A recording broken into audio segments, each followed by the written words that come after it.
صدف نعیم کی شہادت پر جتنے بھی دکھ کا اظہار کیا جائے وہ یقیناً کم ہوگا۔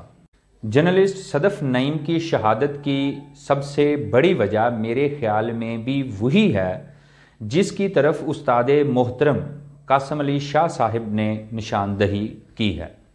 وہ ہے آکوپیشنل سیفٹی۔ صدف نعیم دراصل وہ ورکر صحافی تھیں جن کو نہ تو وقت پر تنخواہ ملتی ہے اور نہ ہی کوئی سالانہ انکریمنٹ اور نہ ہی کوئی بونس وغیرہ۔ اس طرح کے سٹرگلنگ دور میں ہر صحافی کی کوشش ہوتی ہے کہ وہ آن فیلڈ سب سے پہلے رپورٹنگ کر کے اپنی ورکنگ سکل کو امپروو کرنے کے ساتھ ساتھ اپنی پی آر کو بھی بڑھا سکیں اور کسی نامور پولیٹیشین کا انٹرویو کر کے کسی ریپیوٹڈ چینل کے پرائم ٹائم والے شو میں اپنی جگہ پکی کر سکیں۔ ان سارے گولز کو اچیو کرنے میں اگر ہم کچھ بھول جاتے ہیں تو وہ ہماری ورک پلیس سیفٹی ہے یا آکوپیشنل سیفٹی آپ کہہ سکتے ہیں۔ پاکستان میں سب سے زیادہ حادثات فیکٹریز میں ہوتے ہیں، مگر افسوس کہ according to 1934 act of workplace safety and health hazards کے مطابق ہر ورکر کو اتنی جگہ جو ہے وہ درکار ہوتی ہے 500 کیوبک فیٹ، جہاں پر وہ کسی سے ٹکرائے بغیر یا اپنی پرسنل سیفٹی کو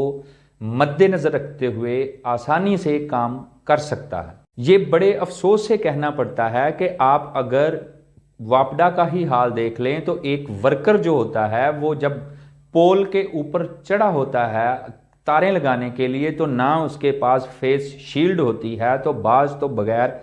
گلوز کے کام کر رہے ہوتے ہیں، نہ ان کے پاس کچھ اس طرح کے شوز ہوتے ہیں، نہ ان کے پاس بیلٹس ہوتی ہیں۔ تو یہ سارا فقدان ہے ہماری آکوپیشنل سیفٹی کا۔ شاید یہی وجہ ہے کہ ہیومن ڈیولپمنٹ انڈیکس میں پاکستان کا 192 ممالک میں سے 161 نمبر ہے کہ انسانوں کی ڈیولپمنٹ کے اوپر جو بجٹ خرچ ہوتا ہے اس میں اس کا نہ ہونے کے برابر ہے۔ اس کی طرف نہ تو کبھی کسی کا دھیان گیا ہے کہ اویئرنیس کوئی مہم چلائی جائے اور باقاعدہ طور پر لوگوں کو آگاہ کیا جائے۔ اسی طرح یونیسکو کے تحت سیفٹی پروگرامز فار جرنلسٹ جو ہیں وہ ترتیب دیے جاتے ہیں، جہاں پہ انٹرنیشنل لیول کے جرنلسٹ جو ہوتے ہیں وہ پارٹیسپیٹ کرتے ہیں، اپنے کورسز کو مکمل کرتے ہیں کہ ڈیورنگ کرائم سین آپ نے رپورٹنگ کیسے کرنی ہے اور خود کو محفوظ کیسے رکھنا ہے۔ As a business man, as a ادارہ ہماری یہ رسپانسبلٹی ہمیں لینی پڑے گی کہ ہم اپنے ورکر کی حفاظت خود کریں اور ہم انشور کریں کہ جہاں پہ وہ کام کر رہے ہیں وہ وہاں پہ سیف ہے یا پھر وہاں پہ جو رسک ہے وہ منیمم ہے۔ اس کے علاوہ ہمیں یہ بھی اویئرنیس دینی ہے کہ ہماری جاب جو ہے وہ بہت ضروری ہے، لیکن جاب سے کہیں زیادہ ہماری اپنی جان بھی ضروری ہے، کیونکہ ہو سکتا ہے کہ آپ گھر کے واحد کفیل ہوں۔ اس لیے میں ہمیشہ اپنے ویلاگ کے اینڈ میں یہی کہتا ہوں کہ اپنا بہت سارا خیال رکھیے گا۔ اللہ حافظ۔